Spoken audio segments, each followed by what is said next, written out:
ರಾಮಮಂದಿರ ಬಳಿಕ ಮತ್ತೊಂದು ದೇಗುಲದಲ್ಲಿ ಕಳ್ಳತನ ಪ್ರಕರಣ ಬೆಳಕಿಗೆ ಬಂದಿದೆ. ಪ್ರಖ್ಯಾತ ಬದ್ರಿನಾಥ ದೇಗುಲದಲ್ಲಿ ಹಣ ಕಳ್ಳತನ ಆರೋಪ ಕೇಳಿ ಬರ್ತಾ ಇದೆ. ಇಡೀ ದೇಶದಲ್ಲೇ ಸಂಚಲನ ಮೂಡಿಸಿದಂತಹ ಪ್ರಕರಣ ರಾಮಮಂದಿರ ದೇಣಿಗೆ ಕಳ್ಳತನ ಪ್ರಕರಣ. ಈಗ ಮತ್ತೊಂದು ಪ್ರಖ್ಯಾತ ದೇವಸ್ಥಾನ ಬದ್ರಿನಾಥ ದೇಗುಲದಲ್ಲೂ ಕೂಡ ಹಣ ಕಳ್ಳತನ ಆಗಿರುವಂತಹ ಆರೋಪ ಕೇಳಿ ಬರ್ತಾ ಇದೆ. ಹಗರಣದ ತನಿಖೆ ಆರಂಭಿಸಿರುವಂತಹ ಉತ್ತರಾಖಂಡ ಸರ್ಕಾರ ಬದ್ರಿನಾಥ್ನ ಎಸ್ಎಚ್ಒ ಎಸ್ಐಟಿ ಅಧಿಕಾರಿಗಳಿಂದ ದಾಖಲೆ ಪರಿಶೀಲನೆ ನಡೆಸಲಾಗ್ತಾ ಇದೆ. ದೇವಸ್ಥಾನದ ಸಿಸಿಟಿವಿ ಪರಿಶೀಲಿಸಿರುವಂತಹ ಅಧಿಕಾರಿಗಳು ಎಲ್ಲ ಆಯಾಮದಲ್ಲೂ ತನಿಖೆಯನ್ನು ನಡೆಸಲಾಗ್ತಾ ಇದೆ. ಇಡೀ ದೇಶವನ್ನೇ ಬೆಚ್ಚಿ ಬೀಳಿಸಿದಂತಹ ಪ್ರಕರಣ.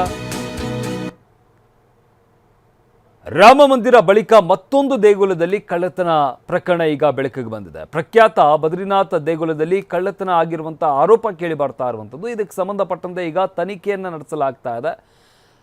ಎಲ್ಲ ದಾಖಲೆಗಳನ್ನು ಪರಿಶೀಲನೆ ಮಾಡಲಾಗ್ತಾ ಇದೆ. ಜೊತೆಗೆ ಹಣ ಎಣಿಕೆ ಯಾವ ರೀತಿಯಾಗಿ ಆಗುತ್ತೆ, ಎಲ್ಲಿ ಕಳ್ಳತನ ಆಗಿದೆ, ಯಾವ ರೀತಿಯಾಗಿ ಕಳ್ಳತನ ಮಾಡಲಾಗ್ತಾ ಇತ್ತು ಅನ್ನೋದ್ರ ಬಗ್ಗೆ ತನಿಖೆಯನ್ನು ನಡೆಸಲಾಗ್ತಾ ಇರುವಂಥದ್ದು. ಹಗರಣದ ತನಿಖೆಯನ್ನು ಉತ್ತರಾಖಂಡ ಸರ್ಕಾರ ಆರಂಭಿಸಿದೆ.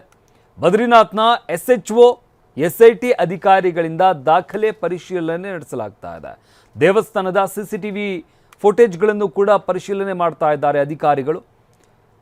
ಹಣ ಎಣಿಸ್ಬೇಕಾದ್ರೆ ಯಾವ ರೀತಿಯಾಗಿ ಎಣಿಸ್ತಾ ಇದ್ರು, ನಂತರ ಅದನ್ನು ಯಾವ ರೀತಿಯಾಗಿ ಡೆಪಾಸಿಟ್ ಮಾಡ್ತಾ ಇದ್ರು ಅಥವಾ ಹಣವನ್ನು ಎಲ್ಲಿ ಇಡ್ತಾ ಇದ್ರು, ಎಲ್ಲ ವಿಚಾರಗಳಿಗೆ ಸಂಬಂಧಪಟ್ಟಂತೆ ತನಿಖಾಧಿಕಾರಿಗಳು ತನಿಖೆಯನ್ನು ನಡೆಸ್ತಾ ಇದ್ದಾರೆ. ಜೊತೆಗೆ ದಾಖಲೆಗಳನ್ನು ಕೂಡ ಪರಿಶೀಲನೆ ಮಾಡ್ತಾ ಇದ್ದಾರೆ. चल रही है, नो कमेंट्स। सीसीटीवी फुटेजेस वगैरह आप लोगों ने डिमांड की है, क्या कुछ खंगाला है? अभी अवलोकन किया जा रहा है उनका, जैसा होता बताइए। अभी इन्वेस्टिगेशन चल रही है, नो कमेंट्स। सीसीटीवी फुटेजेस वगैरह आप लोगों ने डिमांड की है। ಸುಪ್ರೀಂ ಕೋರ್ಟ್ ಅಂಗಳಕ್ಕೆ ಅಯೋಧ್ಯೆ ದೇಣಿಗೆ ಹಗರಣ ತಲುಪಿದೆ. ಹಗರಣದ ಸಿಬಿಐ ತನಿಖೆಗೆ ಕೋರಿ 3 ರಿಟ್ ಅರ್ಜಿಗಳನ್ನು ಸಲ್ಲಿಕೆ ಮಾಡಲಾಗಿದೆ. ಹಗರಣವನ್ನ ಸಿಬಿಐ ತನಿಖೆಗೆ ವಹಿಸಬೇಕು ಅಂತ ಹೇಳಿ 3 ರಿಟ್ ಅರ್ಜಿಗಳನ್ನು ಸಲ್ಲಿಕೆ ಮಾಡಲಾಗಿದೆ. ಜುಲೈ 13ಕ್ಕೆ ವಿಚಾರಣೆ ಕೈಗೆತ್ತಿಕೊಳ್ಳುವಂತಹ supreme court CJI Suryakant, justice Joymalya Bagchi, justice V Mohan 3 ಜನ ಇರುವಂತಹ ಸುಪ್ರೀಂನ ತ್ರಿಸದಸ್ಯ ಪೀಠ ಈ ವಿಚಾರಣೆಯನ್ನು ನಡೆಸಲಿದೆ. ಸುಪ್ರೀಂ ಕೋರ್ಟ್ ಅಂಗಳಕ್ಕೆ ಈಗ ಅಯೋಧ್ಯೆ ದೇಣಿಗೆ ಹಗರಣ ತಲುಪಿರುವಂಥದ್ದು. ಅಂದರೆ ಈ ಹಗರಣಕ್ಕೆ ಸಂಬಂಧಪಟ್ಟಂತೆ ಈ ಹಗರಣವನ್ನು ಸಿಬಿಐಗೆ ಕೊಡಬೇಕು, ಸಿಬಿಐನವರು ತನಿಖೆ ಮಾಡಬೇಕು ಅಂತ ಕೋರಿ ರಿಟ್ ಅರ್ಜಿಗಳನ್ನು ಸಲ್ಲಿಕೆ ಮಾಡಲಾಗಿರುವಂಥದ್ದು. ಈಗಾಗಲೇ ರಾಜ್ಯ ಸರ್ಕಾರ ಎಸ್ಐಟಿ ರಚನೆ ಮಾಡಲಾಗಿದೆ.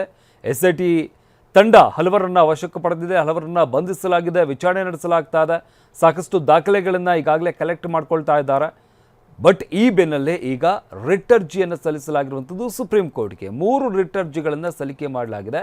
ಜುಲೈ 13ಕ್ಕೆ ವಿಚಾರಣೆಯನ್ನು ಕೈಗೆತ್ತಿಕೊಳ್ಳಲಿರುವಂತಹ ಸುಪ್ರೀಂ ಕೋರ್ಟ್ ಅಂದರೆ ಈ ಪ್ರಕರಣವನ್ನು ಎಸ್ಐಟಿಯಿಂದ ಸಿಬಿಐಗೆ ಕೊಡಬೇಕಾ ಬೇಡವಾ ಅನ್ನೋ ವಿಚಾರಕ್ಕೆ ಸಂಬಂಧಪಟ್ಟಂತೆ 13ನೇ ತಾರೀಕಿನಿಂದ ವಿಚಾರಣೆ ಆರಂಭ ಆಗುತ್ತೆ. ಅಂದರೆ ಈಗಿರುವಂಥ ಎಸ್ಐಟಿ ತಂಡ ಏನಿಗಾಗಲೇ ರಚನೆ ಆಗಿದೆ, ಅವರು ಸರಿಯಾಗಿ ತನಿಖೆ ಮಾಡ್ತಾ ಇದ್ದಾರಾ, ಏನೆಲ್ಲ ಮಾಹಿತಿ ಕಲೆ ಹಾಕಿದ್ದಾರೆ, ಯಾರನ್ನೆಲ್ಲ ಬಂಧಿಸಲಾಗಿದೆ, ಇದ್ರ ಬಗ್ಗೆ ಮಾಹಿತಿಯನ್ನು ಪಡ್ಕೊಂಡು ನಂತರ ಈ ಪ್ರಕರಣವನ್ನು ಸಿಬಿಐಗೆ ಕೊಡಬೇಕಾ ಬೇಡವಾ ಅನ್ನೋದನ್ನು ಸುಪ್ರೀಂ ಕೋರ್ಟ್ ತೀರ್ಮಾನ ಮಾಡುತ್ತೆ.